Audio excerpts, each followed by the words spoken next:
Hola, ¿qué tal? ¿Cómo están? Bienvenidos. Esta es la segunda edición de Yo Participo, la propuesta que tenemos para compartir con ustedes acerca de la realidad que nos toca vivir en estos tiempos, con el propósito de poder analizar en profundidad los hechos más trascendentes que vienen ocurriendo en las últimas semanas en Montecarlo.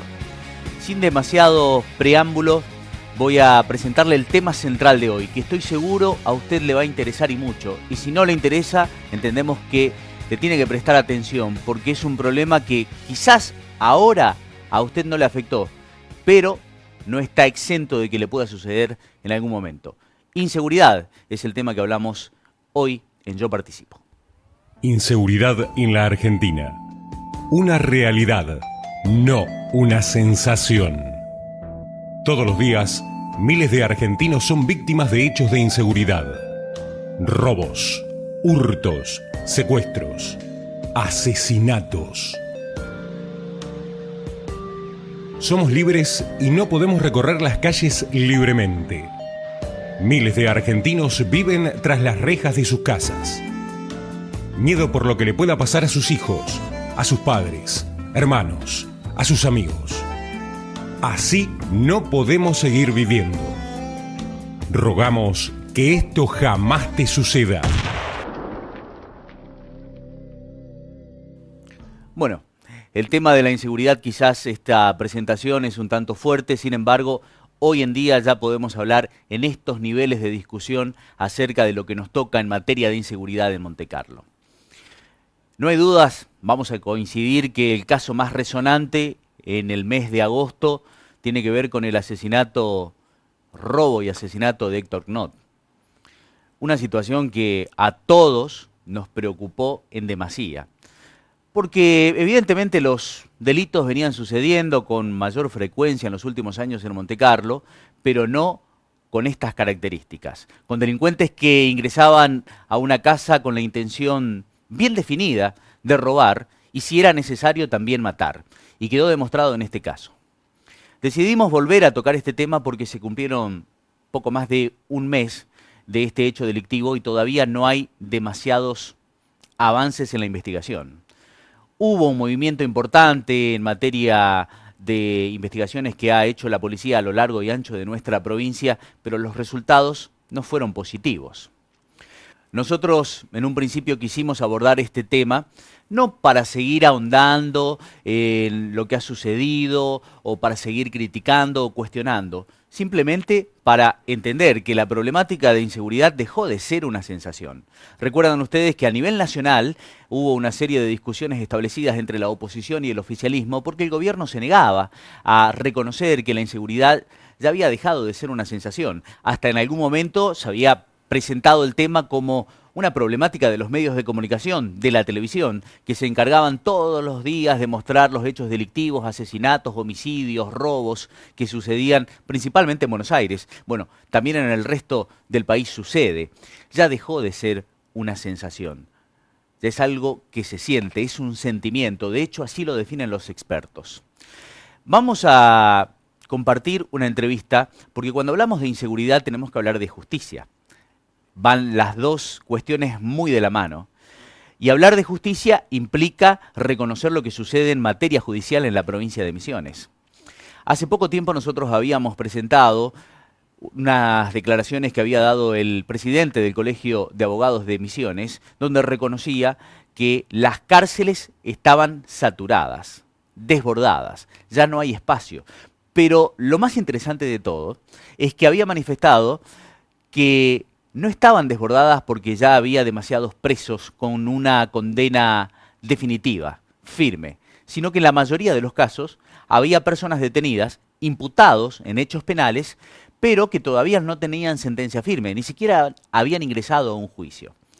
Es por eso que tenemos que hablar de justicia, porque evidentemente hay un problema con respecto a la celeridad, a los tiempos que tiene hoy en día la justicia para resolver casos.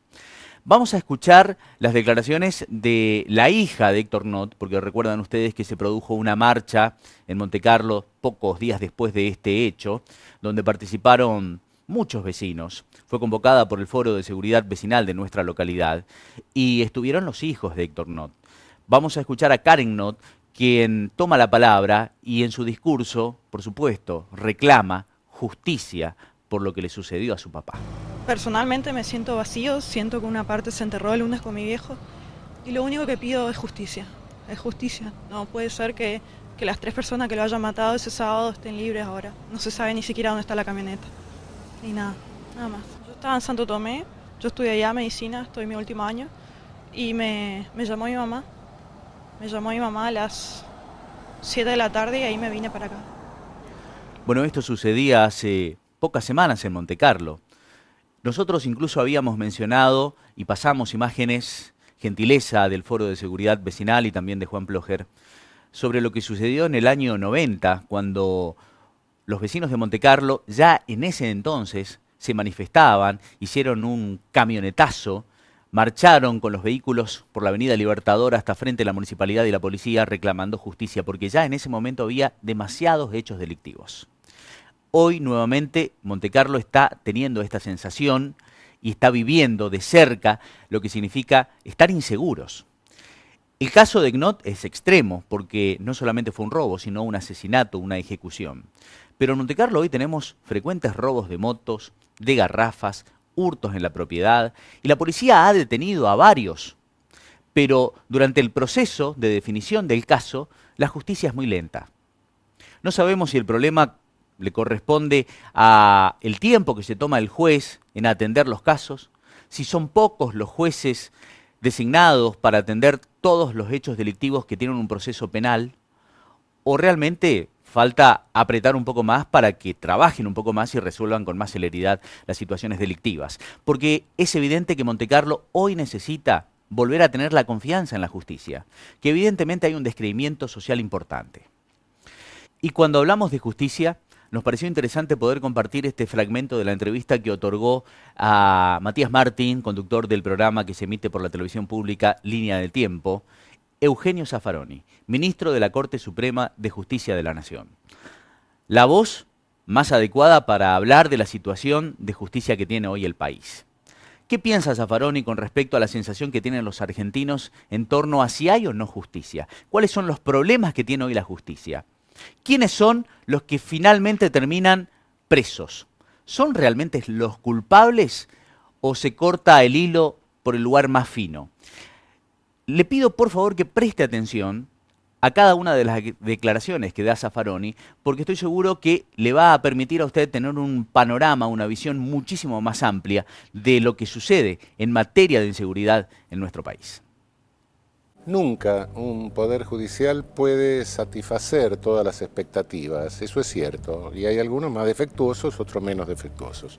De cualquier manera, los menos defectuosos nunca son perfectos. Entonces, sí, se requiere una crítica permanente, pero una crítica permanente con una base cierta, con una base de conocimiento, ¿cierto? Claro. Es que hay determinadas tareas que conviven con el error más naturalmente. El error de un médico, el error de un abogado, de un juez. Es inevitable, no solo el error, sino tampoco podés tener un acceso igualitario a la justicia. No hay ningún país del mundo en donde haya un acceso igualitario a la justicia. Hay algunos que tienen un acceso más amplio y otros que tienen un acceso más limitado. Es tremendo eso. Y eso, y bueno, sí.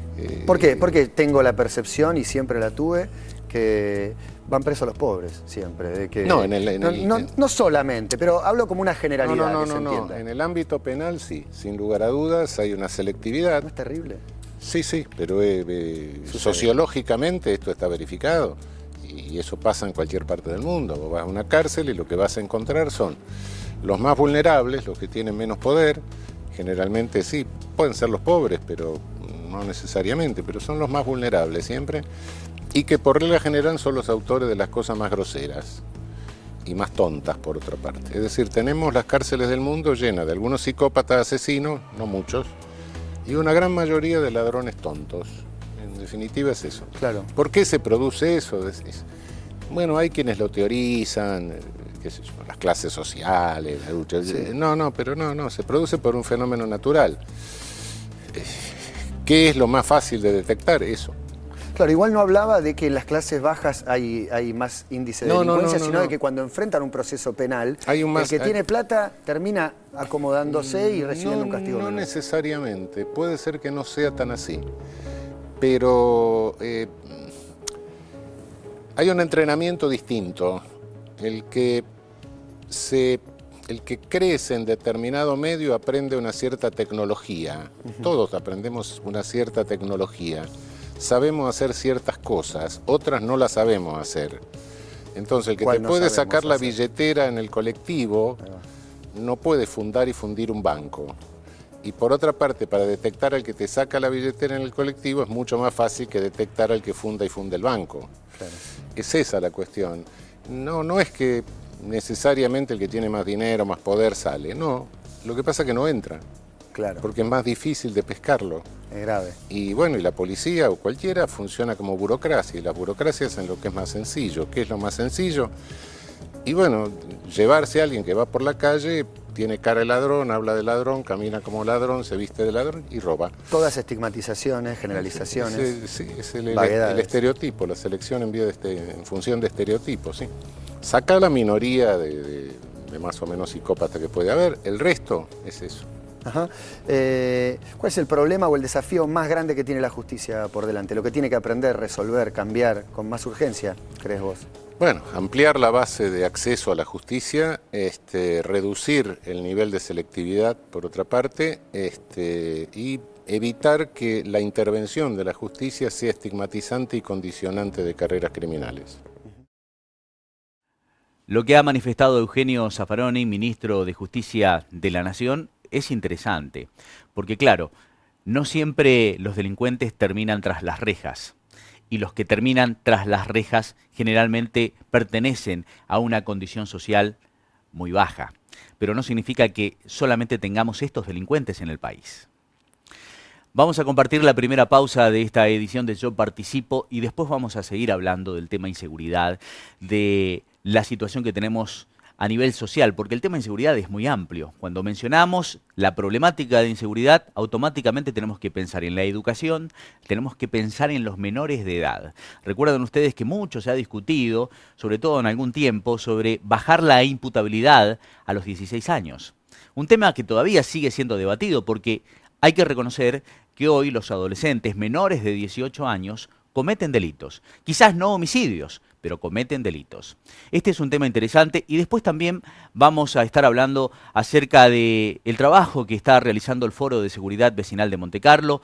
Vamos a compartir otras entrevistas con Eugenio Zaffaroni que habla sobre el tema de bajar la imputabilidad y también vamos a tener una declaración sobre un hecho que a nosotros por lo menos nos pareció muy preocupante. Ha sucedido hace poco. Robaron mandioca a punta de pistola. Aunque no lo crea, parece mentira, pero este hecho denota otras situaciones que están sucediendo en Montecarlo.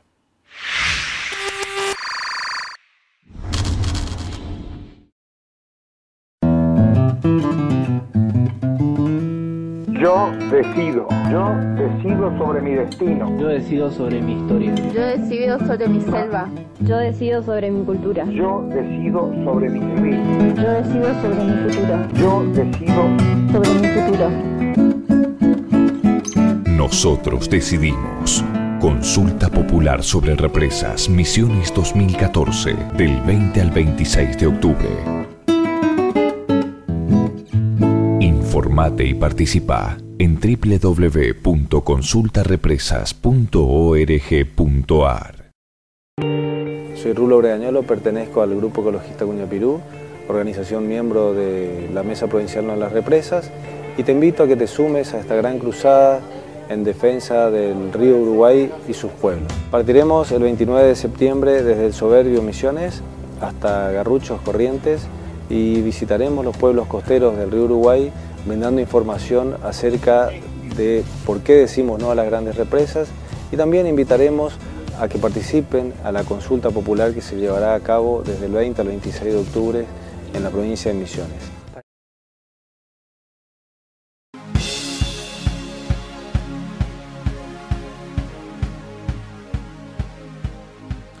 Cuando hablamos de inseguridad, por supuesto, 30 minutos va a ser poco tiempo para desarrollarlo con total amplitud, escuchando todas las voces y analizando todas las partes. Antes de ir a la pausa les había contado acerca de este hecho que sucedió en el barrio Palomar hace algunas semanas.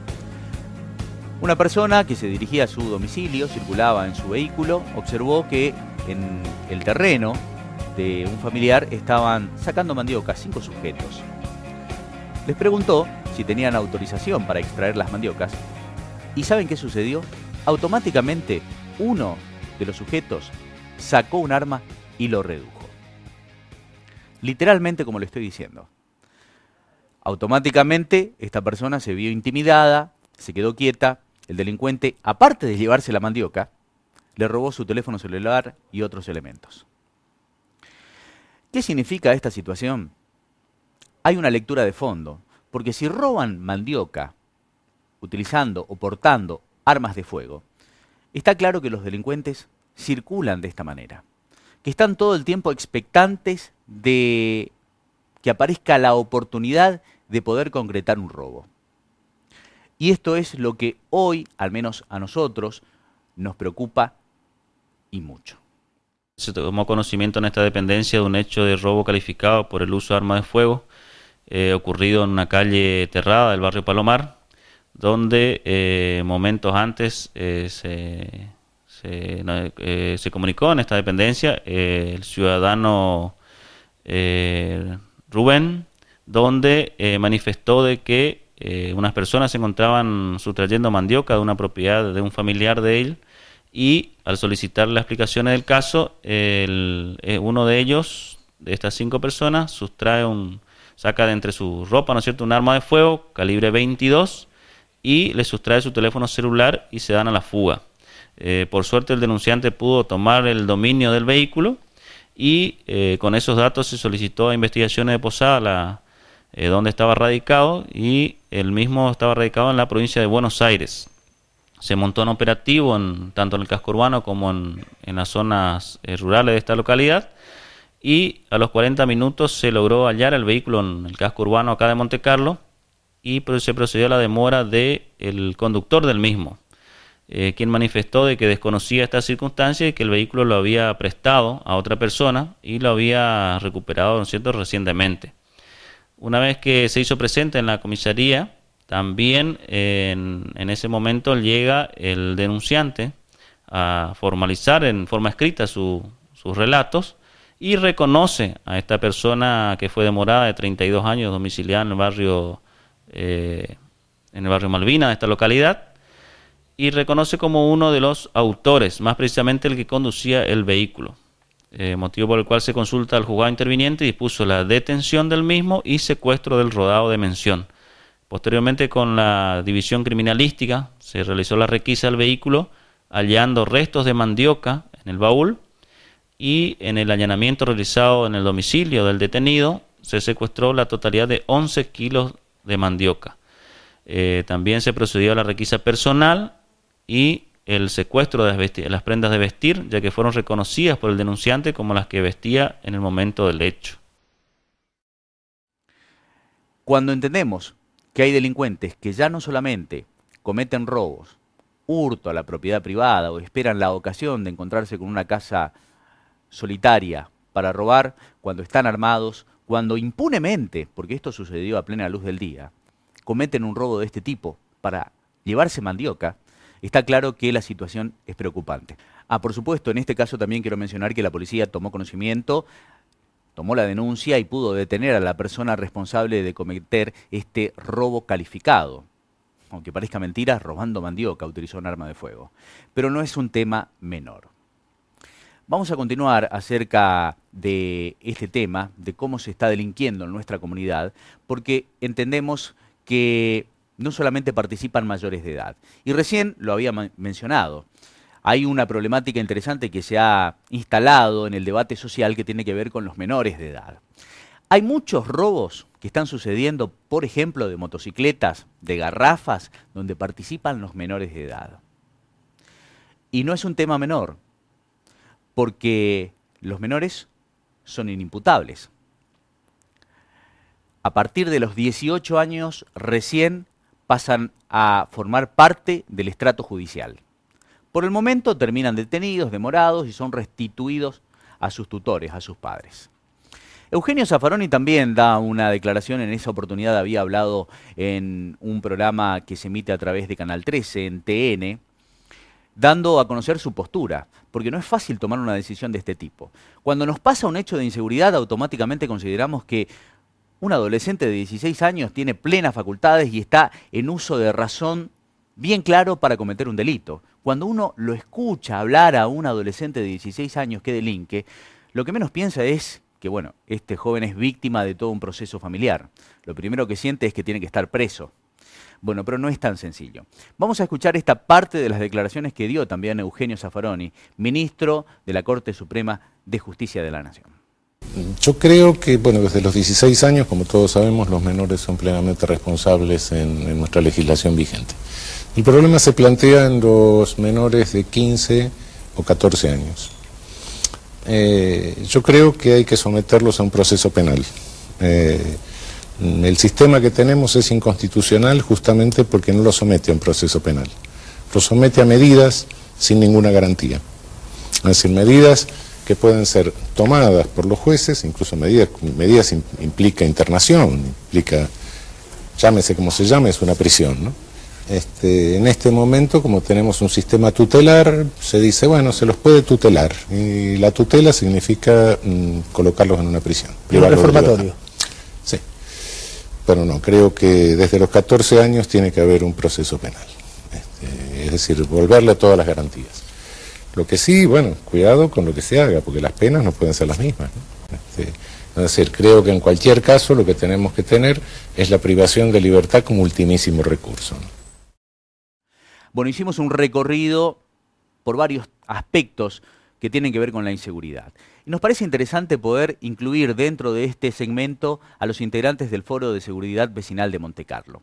Un organismo que se constituyó, que hizo un trabajo interesante, formó una comisión, trabajan constantemente en reuniones, escuchando a los vecinos, escuchando a la policía, llevando sugerencias. Y realmente es necesario entender que hoy necesitamos de un foro que represente a los vecinos. Sobre todo porque hay que partir de la base de que Montecarlo nunca más va a ser como antes. Recuerdan ustedes que podíamos dormir la siesta con la ventana abierta, salir sin llavear la casa, estacionar el auto en cualquier lugar, a cualquier hora, sin ponerle llave o alarma, porque nada sucedía. Tal vez lo que sucedía era el robo de una bicicleta de vez en cuando. Sin embargo, hoy, por ejemplo, hoy tenemos muchos casos, de robo de motocicletas. Es increíble la cantidad de motos que se roban. Y está claro que tenemos bandas organizadas, porque las motos que se roban en Montecarlo no se comercializan acá. Se venden en El Dorado o en Puerto Rico. Y a su vez, las que son robadas en esas localidades terminan siendo comercializadas acá.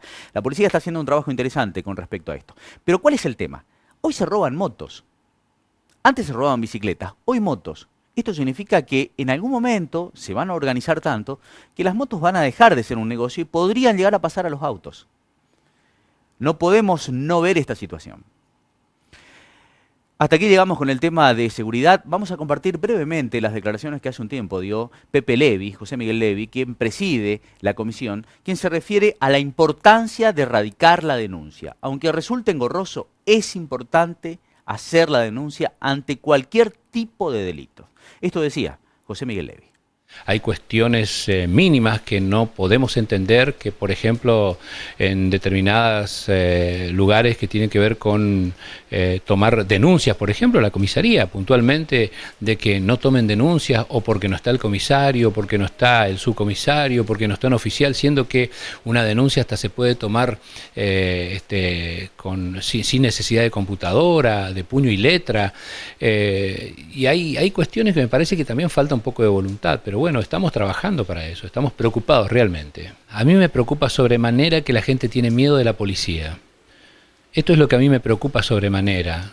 Y el miedo significa desconfianza. Y yo creo que estamos trabajando en conjunto con los jefes, con distintos sectores de la policía, y creo que hay buena voluntad, pero me parece que hay que revertir esa situación. A mí me preocupa sobremanera el miedo que tienen, y más luego de los hechos que sucedieron en la ciudad de Posadas en estos últimos tiempos, el miedo con la policía, no tanto con gendarmería ni con prefectura, pero sí con la policía. Eso es lo que a mí personalmente me preocupa. Antes de despedirnos, como siempre, nos gusta tener algo positivo en todo este escenario. Y cuando hablamos de inseguridad tenemos que hablar de algo que compite contra la inseguridad, contra el uso de drogas, contra el consumo de alcohol. Tenemos que hablar de deportes. Y hace poco tiempo tuvimos el placer de recibir a el equipo de menores del seleccionado misionero que compitió en el Nacional que se disputó en la provincia de Córdoba. Salieron campeones, volvieron invictos. Y no nos podemos quedar únicamente con este resultado, porque alcanzaron el primer puesto. Tenemos que ir mucho más allá. Hace algunos años el handball prácticamente estaba en su base. Había desaparecido, no convocaba, no estaban organizados, no existía una federación. Y todo ese trabajo que comenzó con la regularización de la Federación Misionera de Handball, después se constituyó, comenzaron a desplegarse diferentes torneos locales con los 3 clubes que más practican el handball, hasta que finalmente se logró lo que muchos querían desde hace tanto tiempo, de que el handball no solamente se juegue en Montecarlo, sino que también en otras localidades comiencen a practicarlo. Y esto ahora se está notando porque se logró este objetivo. Jugadores de Jardín América, de Oberá, quizás también de Posadas, hoy pasan a formar parte de un seleccionado misionero que logró la conquista que muchos deseaban, obtener un campeonato nacional. Así que felicitaciones no solamente a los jugadores, que tienen un futuro realmente promisorio, sino también a todos aquellos que conforman el handball. Los dirigentes, los que están dentro de la federación, que hacen un trabajo interesante, porque además dentro de poco va a haber otro torneo sudamericano en nuestra localidad. Y también se deben un aplauso a los padres que estimulan a sus chicos a que participen de esta disciplina que es representativa, sin duda, de Montecarlo. Bueno, nos despedimos. Por supuesto, ha sido un gusto estar junto a ustedes. Escuchamos sugerencias, como siempre, pueden comunicarse al 481-422 y dialogar con nosotros para sugerir algún tema que les parezca interesante. Nos encontramos dentro de 7 días. Que tengan una hermosa semana.